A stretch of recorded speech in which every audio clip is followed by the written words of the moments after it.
1 Samuel chapitre 1. Il y avait un homme de Ramathaïm Tsophim, de la montagne d'Éphraïm, nommé Elkana, fils de Jéroham, fils d'Élihu, fils de Tohu, fils de Tuf, Éphratien. Il avait deux femmes, dont l'une s'appelait Anne et l'autre Pénina. Pénina avait des enfants, mais Anne n'en avait point. Chaque année, cet homme montait de sa ville à Silo pour se prosterner devant l'Éternel des armées et pour lui offrir des sacrifices.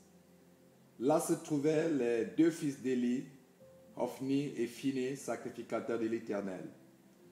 Le jour où Elkana offrait son sacrifice, il donnait des portions à Pénina sa femme et à tous les fils et à toutes les filles qu'il avait d'elle. Mais il donnait à Anne une portion double, car il aimait Anne que l'Éternel avait rendue stérile. Sa rivale lui prodiguait des mortifications pour la porter à s'irriter de ce que l'Éternel avait rendu stérile. Et toutes les années, il en était ainsi. Chaque fois qu'Anne montait à la maison de l'Éternel, Pénina la mortifiait de la même manière. Alors elle pleurait et ne mangeait point.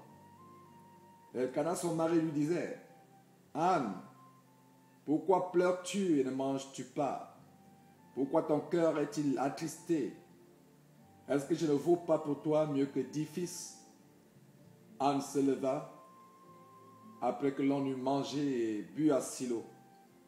Le sacrificateur Élie était assis sur un siège, près de l'un des poteaux du temple de l'Éternel. Et l'amertume dans l'âme, elle pria l'Éternel et versa des pleurs.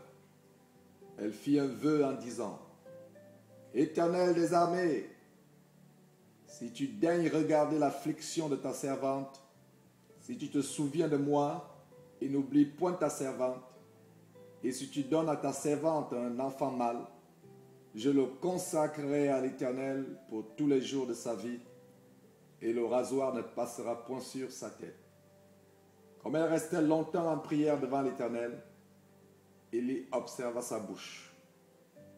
Anne parlait dans son cœur et ne faisait que remuer les lèvres, mais on n'entendait point sa voix. Élie pensa qu'elle était ivre et il lui dit: Jusqu'à quand seras-tu dans l'ivresse? Fais passer ton vin. Anne répondit: Non, mon Seigneur, je suis une femme qui souffre en son cœur, et je n'ai bu ni vin ni boisson enivrante, mais je rependais mon âme devant l'Éternel. Ne prends pas ta servante pour une femme pervertie, car c'est l'excès de ma douleur et de mon chagrin qui m'a fait parler jusqu'à présent. Élie reprit la parole et dit: Va en paix, et que le Dieu d'Israël exauce la prière que tu lui as adressée. Elle dit: Que ta servante trouve grâce à tes yeux. Et cette femme s'en alla. Elle mangea, et son visage ne fut plus le même. Ils se levèrent de bon matin, et après s'être prosternés devant l'Éternel, ils s'en retournèrent et revinrent dans leur maison à Rama.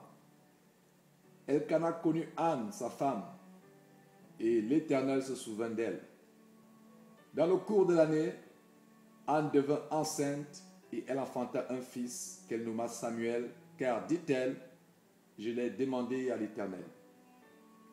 Son mari Elkana monta ensuite avec toute sa maison pour offrir à l'Éternel le sacrifice annuel et pour accomplir son vœu. Mais Anne ne monta point, et elle dit à son mari: Lorsque l'enfant sera sevré, je le mènerai afin qu'il soit présenté devant l'Éternel et qu'il reste là pour toujours. Elkana, son mari, lui dit: Fais ce qui te semblera bon, attends de l'avoir sevré. Veuille seulement l'Éternel accomplir sa parole. Et la femme resta et allaita son fils jusqu'à ce qu'elle le sévrât. Quand elle l'eut sevré, elle le fit monter avec elle et prit 3 taureaux, un épha de farine et une outre de vin. Elle le mena dans la maison de l'Éternel à Silo. L'enfant était encore tout jeune. Ils égorgèrent les taureaux Et ils conduisirent l'enfant à Élie. Anne dit, mon Seigneur, pardon. Aussi vrai que ton âme vit, mon Seigneur, je suis cette femme qui me tenait ici près de toi pour prier l'Éternel. C'était pour cet enfant que j'ai prié. Et l'Éternel a exaucé la prière que je lui adressais. Aussi je veux le prêter à l'Éternel. Il sera toute sa vie prêté à l'Éternel. Et ils se prosternèrent là devant l'Éternel.